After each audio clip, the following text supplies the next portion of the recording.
നമുക്ക് പറയാം ചാനലിലേക്ക് എല്ലാവർക്കും നമസ്കാരം. വിഷ്ണുമായ സ്വാമിയുടെ അതിരഹസ്യമായ ഒരു ധ്യാന ശ്ലോകവും മന്ത്രവുമാണ് ഇന്ന് ഈ ചാനലിലൂടെ പരിചയപ്പെടുത്തുന്നത്. ഈ മന്ത്രം ഭക്തിയോടും നിഷ്ഠയോടും ഭഗവാനിൽ അർപ്പണബോധത്തോടും ചൊല്ലി പ്രാർത്ഥിച്ചാൽ ഭഗവാൻ വിഷ്ണുമായ നിങ്ങളുടെ കൂടെ എപ്പോഴും വെളിപ്പുറത്തുണ്ടാകും എന്നതാണ്. ഏത് കാര്യത്തിനും ഏതാഗ്രഹങ്ങൾക്കും ഈ മന്ത്രം ചൊല്ലി പ്രാർത്ഥിച്ചാൽ ഫലം അച്ചിട്ടതാണ്. അതീവ ശക്തിയുള്ള മന്ത്രമാണ് ഈ മന്ത്രം. ദുർമൂർത്തികളെ കൊണ്ടുള്ള ശല്യം, ആഭിചാരദോഷം, ശത്രുക്കളെ കൊണ്ടുള്ള ഉപദ്രവങ്ങൾ മുതലായവ വേരോടെ പിഴുതു കളയാൻ ഭഗവാന്റെ ഈ മന്ത്രത്തിന് സാധിക്കും എന്നതാണ്. അപ്പോൾ ഈ മന്ത്രം നല്ല കാര്യങ്ങൾക്ക് മാത്രം ഉപയോഗപ്പെടുത്തുക.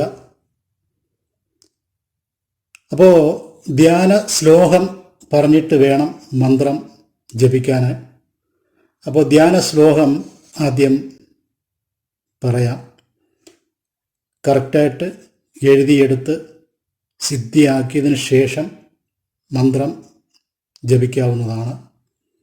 ധ്യാന ശ്ലോകം ഇതാണ്: ധ്യായേതുമാപതീകൂളിവാഹഭാഗ്യപുത്രം നേത്രോജ്വല കരതലം നയനാഭിരാമം വിശ്വരൂപവശ്യഗാത്രം മഹിഷവാഹനം വാഞ്ചിതാത്ര ഫലപ്രദം വിഷ്ണുമായാശ്രയം. ഇതാണ് ധ്യാന ശ്ലോകം. ഈ ധ്യാനം ഒരു തവണ ചൊല്ലി പ്രാർത്ഥിച്ച ശേഷം മന്ത്രം ജപിക്കാവുന്നതാണ്. അപ്പോൾ മന്ത്രം ഇതാണ്: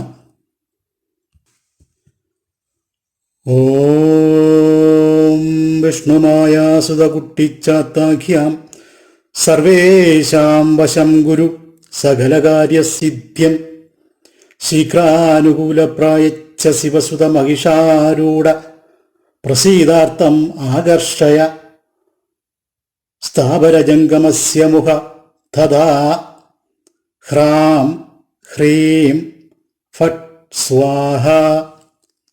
മന്ത്രം ഒരിക്കൽ കൂടി പറയാം: ഓം വിഷ്ണുമായാസുതകുട്ടിജാത്താഖ്യാം സർവേഷാം വശം ഗുരു സകലകാര്യസിദ്ധിം ശീഘ്രാനുകൂലപ്രയച്ഛ ശിവസുത മഹിഷാരൂഢ പ്രസീദാർത്ഥം ആകർഷയ സ്ഥാവരജംഗമസ്യ മുഖം തഥാ ഹ്രാം ഹ്രീം ഫട്ട് സ്വാഹ.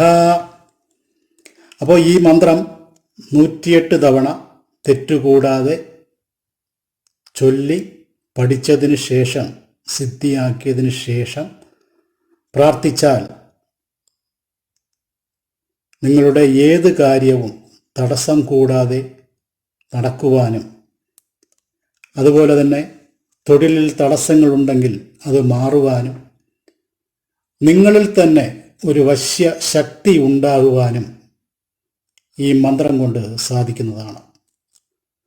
മന്ത്രം കാണാതെ പഠിച്ച് സിദ്ധി വരുത്തിയതിന് ശേഷം ഈ മന്ത്രം 108 തവണ ജപിക്കുക.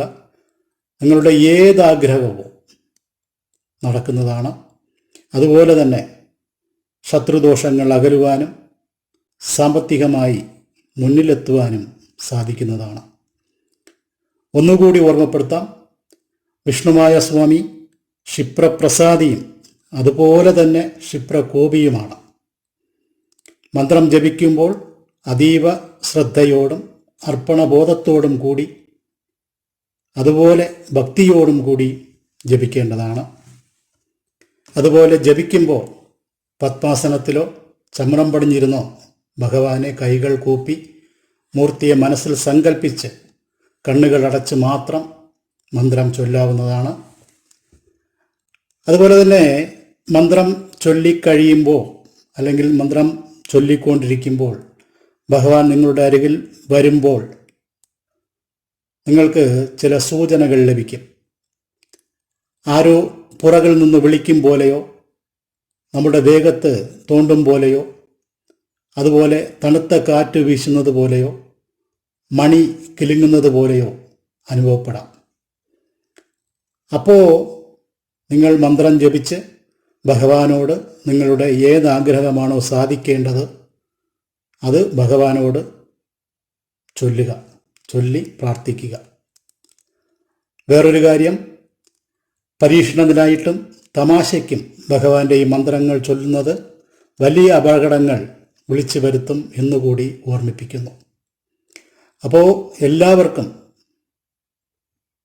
ശ്രീ വിഷ്ണുമായ സ്വാമിയുടെ അനുഗ്രഹം എല്ലാവർക്കും ലഭിക്കട്ടെ എന്ന് പ്രാർത്ഥിച്ചുകൊണ്ട് ഈ വീഡിയോ ഇവിടെ നിർത്തുകയാണ്. ഇതുപോലുള്ള അറിവുകൾ ലഭിക്കാൻ ഈ ചാനൽ ഒന്ന് സബ്സ്ക്രൈബ് ചെയ്യുക. വീഡിയോ എല്ലാവർക്കും ഷെയർ ചെയ്ത് കൊടുക്കുക. വീഡിയോ ലൈക്ക് ചെയ്യുക. അടുത്തുള്ള ബെൽ ബട്ടൺ കൂടി ഒന്ന് ഇനേബിൾ ചെയ്ത് വയ്ക്കുക. അപ്പോൾ ഞാനിടുന്ന ഓരോ വീഡിയോകളും തൽക്ഷണം നിങ്ങൾക്ക് ലഭിക്കുന്നതാണ്. ഓം വിഷ്ണുമായേ നമഃ. അപ്പോൾ എല്ലാവർക്കും നമസ്കാരം. അടുത്തൊരു വീഡിയോ കാണുന്നതുവരെ എല്ലാവർക്കും നന്ദി, നമസ്കാരം.